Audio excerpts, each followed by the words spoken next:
Welcome, Soul Visionaries. I am your host, Sherrod Cohen, and you are now entering the Soul Vision Powercast, a place where we keep it unfiltered and raw. We'll discuss anything from porn to politics, and even things you may have even heard or saw. Today, we're going to talk about 11 passive-aggressive behaviors and how to deal with them. So let's kick it. Today's article is being taken from MBG Relationships. It's written by Sarah Regan. She's a spirituality and relationships writer. And this article starts by saying, while most people know what direct aggression looks like, sometimes people display aggression indirectly. You've probably met someone who falls into the latter category, aka someone who's passive aggressive. Here's what passive aggression is all about. Examples to watch out for and what to do if someone is being passive aggressive toward you. Now, what does it mean to be passive aggressive? Someone who is passive aggressive acts out their anger in ways that are cloaked and hidden, explains therapist Alicia Munoz, LPC. Essentially, you hide your little acts of violence in plain sight. This makes passive aggression uniquely insidious and destructive. Passive-aggressive behavior can be anything that avoids direct confrontation but still expresses a negative emotion, according to licensed marriage and family therapist Weena Cullins, LCMFT. She notes that this, of course, sends mixed signals to the person on the receiving end of the aggression, which can be confusing, frustrating, and lead to emotional distress. Munoz adds that it's also difficult to prove someone is being passive-aggressive, which can make it even more confusing. Now, we're going to go with the 11 passive-aggressive behaviors, and pay close attention to them because I guarantee you right now that the majority of us are in close proximity or in the same circle with these type of folks. Pay attention. Number one, indirect refusal. Indirectly refusing to meet someone's needs is a form of passive-aggressive behavior, says Cullins. For example, say you've asked your partner or roommate to take care of the dishes multiple times and they don't outright say no, but they don't intend to do the dishes. Sure, maybe they're just being lazy, but they could also be purposely avoiding the dishes in a spiteful way without telling you directly what's going on. Pay attention. I swear most of us are dealing with individuals like this. You indirectly refuse to meet someone's needs, and that's not, you're not telling them directly, no, I'm not going to do this and that and the other. You basically just don't say anything. And you already know in your mind you're not going to do it. But hey, I'm telling you, we are all around these people every day, and then these folks come off as the nice people. Listen, they always come off as the nice people, but they exhibit this passive-aggressive behavior, which has been said that is insidious and destructive. Number two, ghosting. Munoz tells MBG that ghosting is a classic passive-aggressive behavior. Rather than owning the fact that they no longer wish to speak with you, a passive-aggressive person would rather let it all go unsaid by never speaking to you again. I've been on the tail end of this one a few times. Number three, being late. Oftentimes, passive-aggressive people will repeatedly arrive late. Munoz notes. Cullins adds that this can look like procrastinating as well. The ideal behind this is if there's something a passive-aggressive person doesn't want to do, they will put it off until the last second rather than airing their grievances directly. Number four, silence. Silence can be very passive-aggressive in certain contexts. This can look like stonewalling in the middle of an argument, ignoring a question, or leaving a text on read. As Cullins says, silence anytime a person is warranted. As Cullins says, silence anytime a response is warranted can count as passive aggression. Now, remember, fellas, a lot of women say, hey, leave them on read. Leave them on read. So that's letting you know right there. These are some red flags of dealing with someone that have passive aggressive behaviors. Number 5, excuses. Sometimes people will make up excuses for not doing or for doing or not doing something rather than directly stating the frustration they have. Regularly getting sick in a way that interferes with responsibilities or forgetting important appointments or dates can be passive aggressive, according to Munoz. Number 6, patronizing. Sometimes people will display passive aggressive in the things they say, including making patronizing comments, Munoz notes. Maybe they undermine your intelligence with phrases like, do you know what I mean by that? Or vaguely disrespect you with pet names like kid or honey. Anything that makes them seem superior and you inferior can be very passive aggressive. Now, when they say kid or honey or whatnot, you know, it also comes with the tone. You know, you can tell about the tone of this. These folks are clever in how they do it. They'll do it in such a way that it's hidden, but the intent is there. They intend on hurting or harming you in some way, but they're doing it indirectly. Number 7, sarcasm. Sarcasm, too, is passive aggressive in certain contexts, according to Munoz. For example, if you invite your partner to a family gathering and they say, yeah, you know how much I love your family, in a sarcastic tone, that's passive aggressive. Rather than directly talking about their issues with your family, they're expressing their negative feelings by masking them under the guise of a joke. 8, backhanded compliments. Gotta love them backhanded compliments. You know them backhanded compliments like, you look good to be a black girl. Oh, wow, you speak well for a black man. Backhanded compliments. Cullens and Munoz both tell MBG backhanded compliments are very passive aggressive.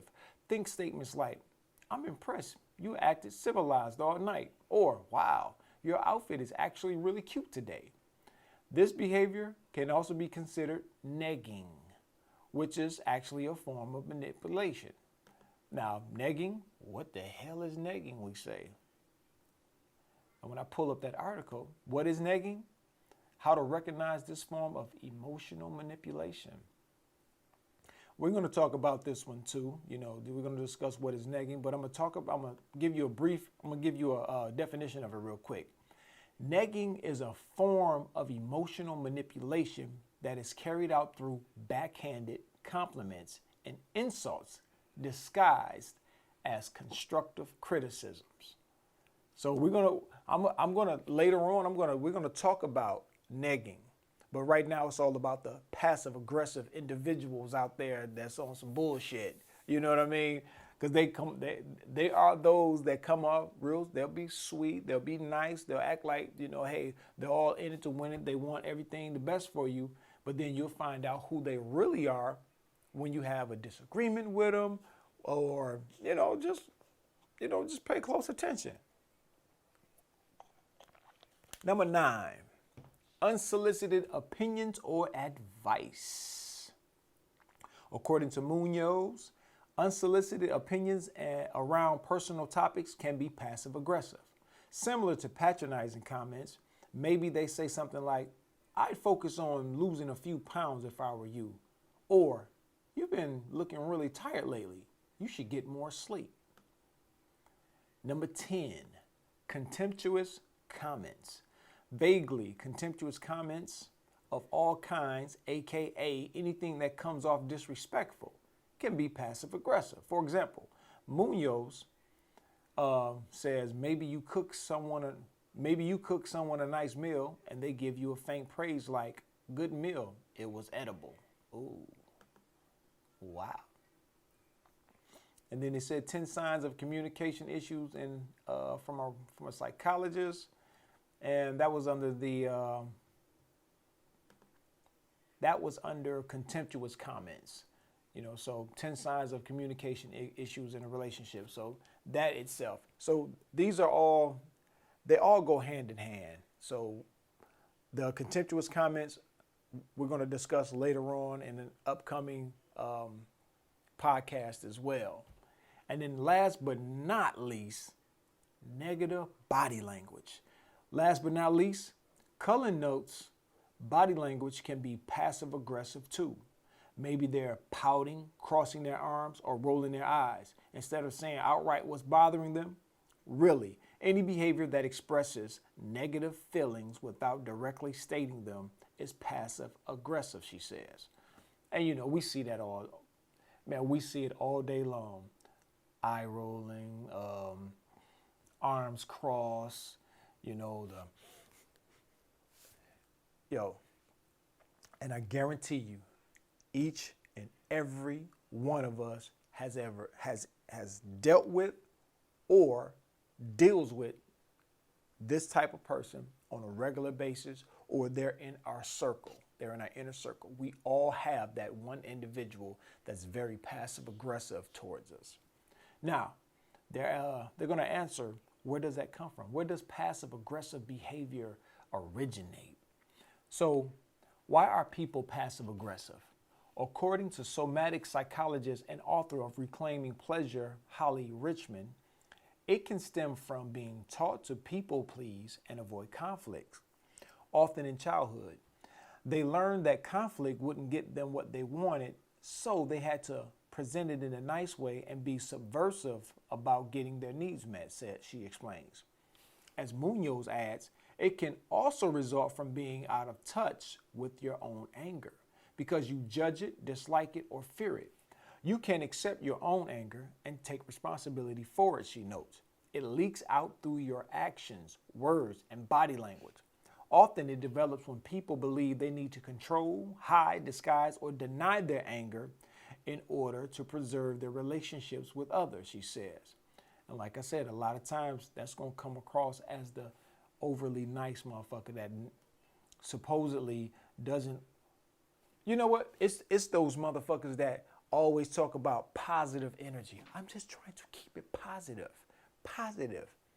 Trust me, those individuals right there that's always talking about love and peace and this and that and the other, if you pay close attention to them, they exhibit a lot of these traits. Now, I'm getting ready to talk about how to deal with passive aggressive people, and this is from the experts. This is what they're saying to do with passive aggressive individuals. If someone is acting passive aggressive toward you, Munoz says, you will first want to bring attention to whatever the person said or did that rubbed you the wrong way. You can do this by asking them a simple question, she adds, or by putting the focus on what was done. She suggests questions like, can you repeat what you just said? I want to make sure I heard you correctly. Or, did you just offer me unsolicited advice about my weight, looks, relationship status? Or you might simply say, what exactly do you mean by that? She says. Or, as we do in the hood, fuck you talking about? Something like that. You can go ahead and get at their ass like that. When you do this, you're challenging them to notice their words and actions and how they affect you. And trust me, these motherfuckers know about their words and their actions because they did it intentionally. The point isn't to try to make someone or anyone admit that they've been passive aggressive. It's to make sure you don't lose your voice or your right to boundaries, Munoz asks. From there, they have a chance to understand their own motives and feelings, and so will you. And what I'm saying on this part is, it's basically the same thing about not losing your voice by letting these motherfuckers know what they're doing. Just, man, you gotta step to these people, man, and give them the kind of energy that they ain't even ready to fuck with. On some real stuff. I ain't saying be violent towards them, but you gotta move in such a way that they know that you know what they're doing or trying or attempting to do. And then I guarantee you these individuals will avoid you. And according to Cullens, it can also be worthwhile to make sure the person knows what passive aggression looks like. This can lead to an honest and more productive discussion about their feelings and needs, she adds, and you can also make them aware of how their behavior affects you. For example, she suggests, you might say, it's confusing when you tell me you are fine, but your face looks angry. It makes me uncomfortable when I suspect that I don't know how you really feel or what you need. And brothers, you know, we go through this shit a lot with the women. You know, hey, baby, what's wrong? Oh, nothing. But the body language is all screwed up. The face is all twisted and distorted and whatnot. Eyes in the back of their head. Horns are out. And then, you sure ain't nothing wrong? No, okay, all right.